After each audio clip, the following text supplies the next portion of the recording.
काफ़ी बार ऐसा लगता है कि जुडिशरी को भी अपने पावर के बारे में पता नहीं है।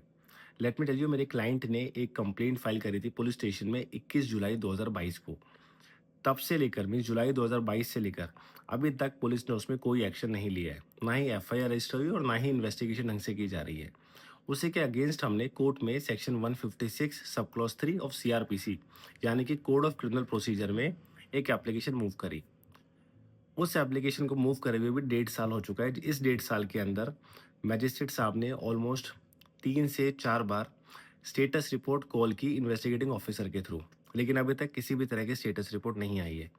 आज केस लगा था, मैंने जज साहब को बोला कि जज साहब 4 बार आपने स्टेटस रिपोर्ट कॉल करी है और जो इन्वेस्टिगेटिंग ऑफिसर है वो आपके भी ऑर्डर का कंप्लाइंस नहीं कर रहे हैं। Neither he is coming to court nor he is filing the ATR. So he is deliberately dealing the matter. So at least अगर इतनी पुरानी कंप्लेंट है, आपने 4 बार ऑर्डर करा, तो एक स्ट्रिक्ट ऑर्डर पास होना चाहिए। द जज रिप्लाइड, वकील साहब मैं क्या कर सकती हूँ?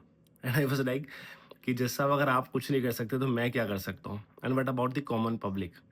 आपको एटलीस्ट इतना पता होना चाहिए, जुडिशरी के पास एक स्ट्रिक्ट पावर है। वो इन्वेस्टिगेटिंग ऑफिसर को बाउंड डाउन करके कोर्ट बुला सकती है, स्ट्रिक्ट ऑर्डर पास कर सकती है कि why IO is not taking any action against that complaint. और इवन अगर मेरे बुलाने पे भी आईओ नहीं आ रहा है कोर्ट में, तो that is a I think contempt और that is a disrespect towards the judiciary itself, कि वो जज को वैल्यू नहीं कर रहा है। एंड द जज रिप्लाइड कि वकील साहब मैं क्या करूं?